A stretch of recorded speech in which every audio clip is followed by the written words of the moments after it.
Welcome all in our today's lecture. In this lecture, we are discussing about conformal mapping. So let's start with mapping.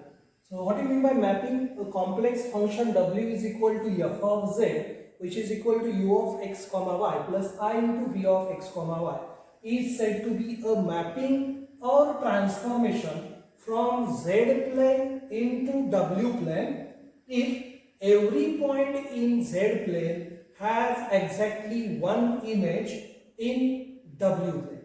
Okay, if we are defining a complex function from one plane to another plane, so that means from z plane to w plane, so then this mapping, then this function f is said to be a mapping or transformation if every point in z plane has exactly one image in a w plane. So here w is equal to f of z is a function of z, and this become u of x comma y plus I of v comma xy. That means u and v are function of x and y.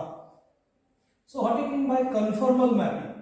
A mapping w is equal to f of z is said to be conformal if the angle between any two smooth curves C1 and C2 in the z plane intersect at any particular point z0 is equal in magnitude and sense to the angle between their images z1 star comma z2 star in the w plane at the point w0 is equal to f of z0.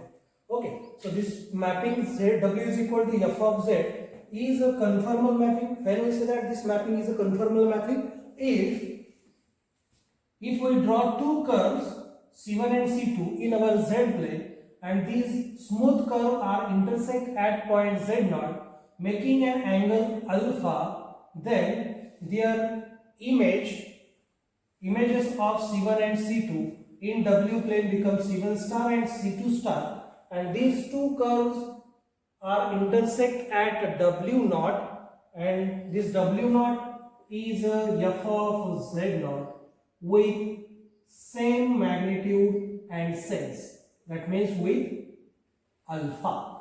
So in that case we say that this mapping w is equal to f of z is a conformal mapping.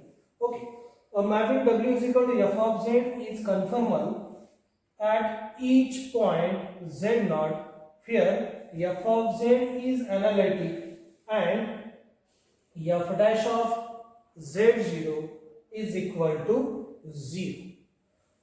So next, where it is applicable, so conformal mapping is used to map complicated region conformally into simple and standard regions such as circle, disc, half plane and strips, for which the boundary value problems are easier for solving.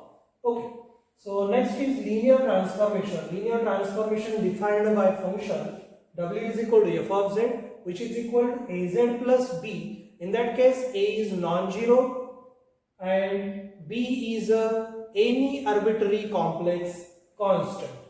Maps conformally. This function maps conformally the extended complex z plane into w plane since function is analytic and f dash of z, which is equal to a, is non-zero. So in that case, this function w is equal to f of z, which is equal to az plus b, is called as linear transformation. Okay. Our next bit is bilinear transformation. So let us see what is definition of bilinear transformation. A transformation of the form w, that means function of z, equal to az plus b divided by cz plus d, such that ad minus bc not equal to 0. That means this coefficient of z into this constant of denominator, its multiplication minus c into b is non-zero. Then this transformation is called as bilinear transformation or Mobius transformation or linear fractional transformation. So here this constant a, b, c, d are either real or complex constant. Next is for finding bilinear transformation, we required 3 points z1, z2, z3 and corresponding points in W planes are W1, W2, W3. Okay, then only we can find this bilinear transformation. There is another form for writing the bilinear transformation. This form is called as cross ratio of 4 points. So let Z, Z1, Z2, Z3 be points in Z plane and corresponding points in W planes are W, W1, W2, W3. Then bilinear transformation is Z minus Z1 in one bracket, in another bracket Z2 minus Z3. Okay, so in both bracket keep this first place number of variable as it is, Z as it is. This in second bracket this first term is as it is, Z2, and then interchange the second term in both brackets. That means in first bracket write Z minus Z3. So this Z3 replaced by Z1 and Z3 here is replaced by Z1.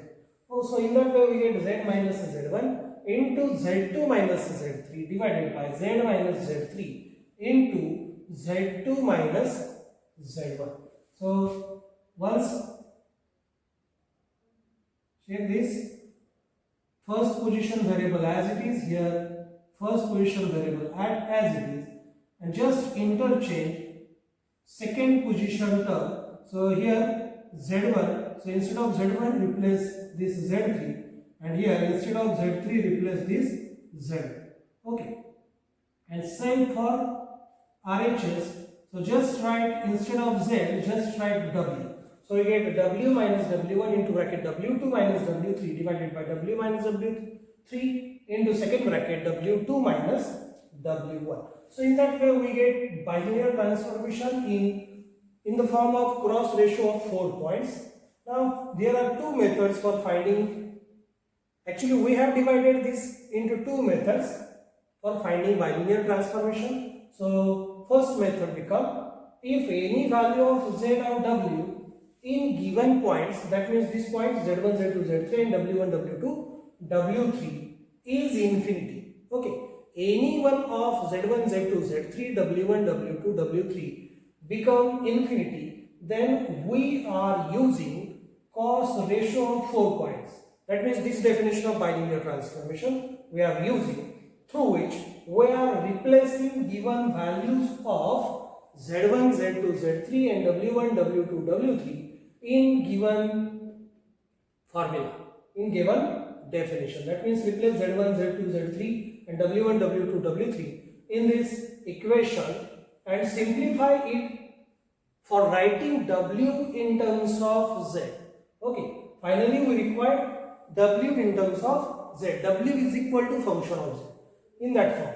So here one more become the value of quotient of the two differences containing point of value infinity. Okay, so these are quotient of differences. Suppose if the Z2 is infinity, then ratio quotient of term Z2 becomes Z2 minus Z3 divided by Z2 minus Z1. So in that quotient we are replacing 1. Okay, once check this, the value of quotient of the two differences containing point of value infinity must be replaced by 1. Okay, suppose this W1 is infinity.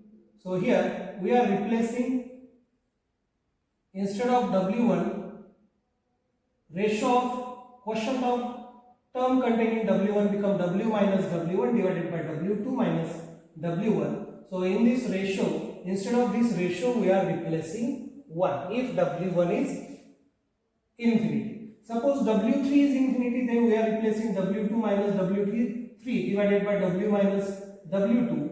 In that ratio, instead of that quotient we are replacing 1. Okay, so this note is important.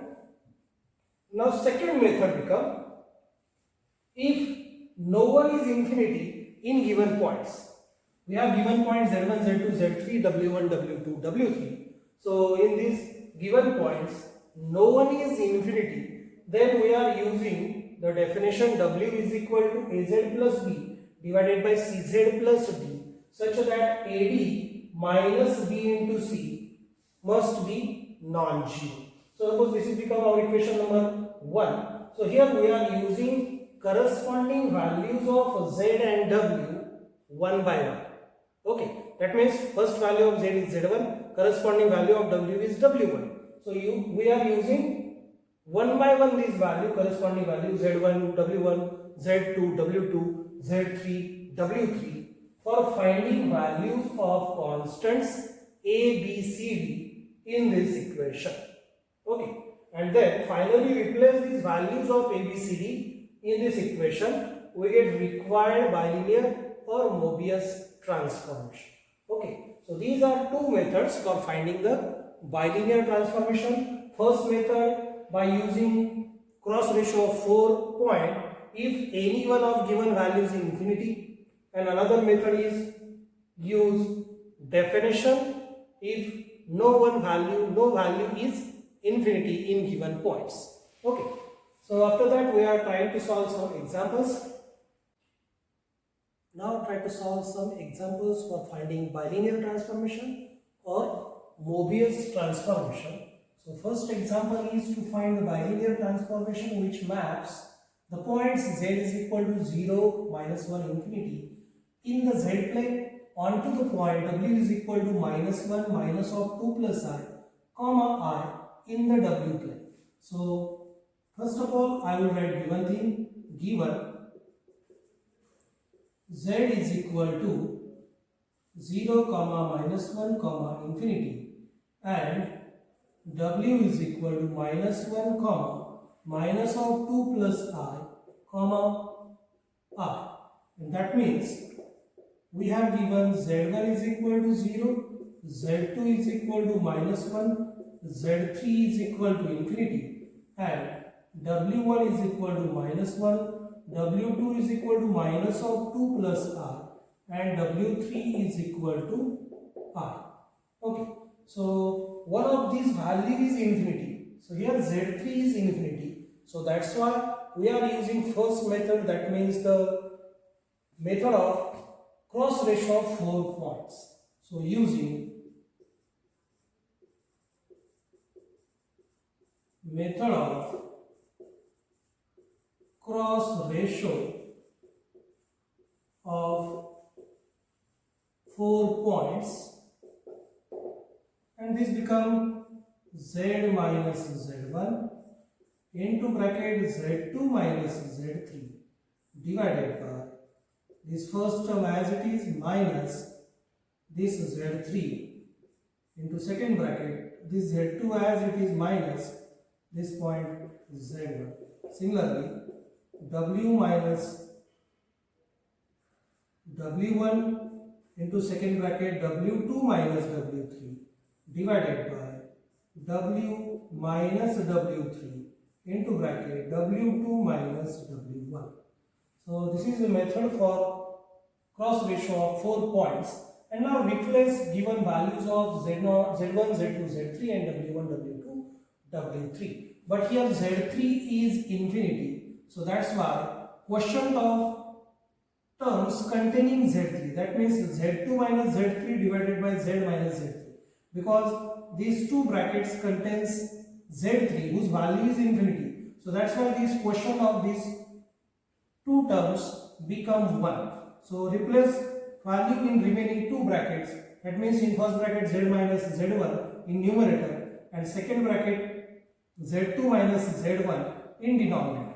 So we get Z as it is, minus Z1 is 0 divided by Z2 minus Z1.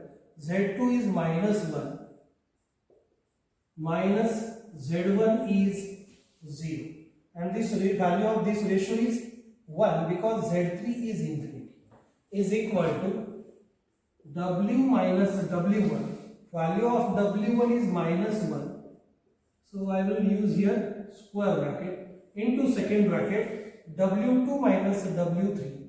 W2 is minus of 2 plus I minus W3 is I divided by W minus W3, and value of W3 is I, into bracket minus of 2 plus I, that means W2 minus W1 is minus 1, bracket complete. Since Z3 is equal to infinity, therefore Z2 minus Z3 divided by Z minus Z3 is 1.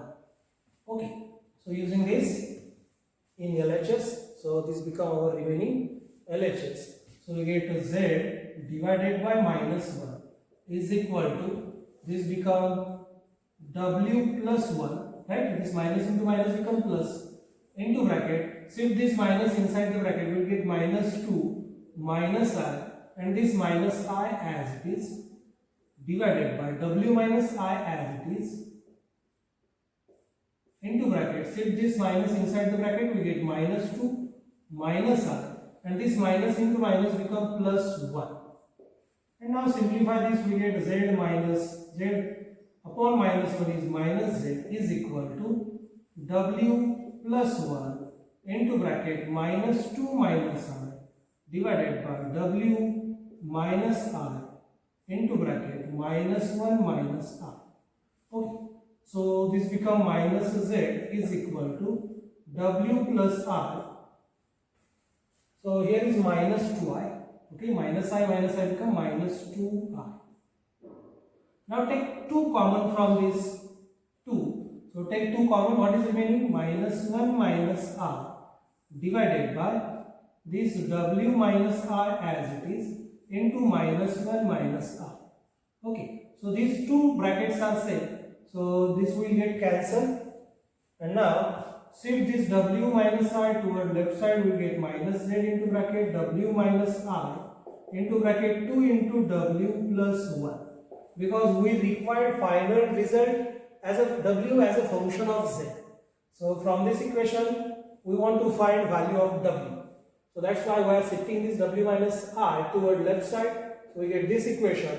Now multiplying this or simplifying this, we get minus Z into W, then minus into minus plus IZ is equal to RHS become 2W plus 2.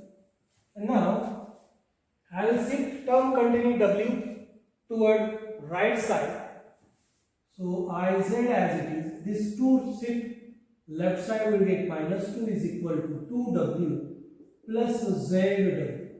After shifting this toward left right side, this become positive term, and we get IZ minus 2 is equal to 2 plus Z into W, right? And now finally IZ minus 2 divided by 2 plus Z. 2 plus Z is equal to W. So this is our required Mobius transform, W as a function of Z. So this is required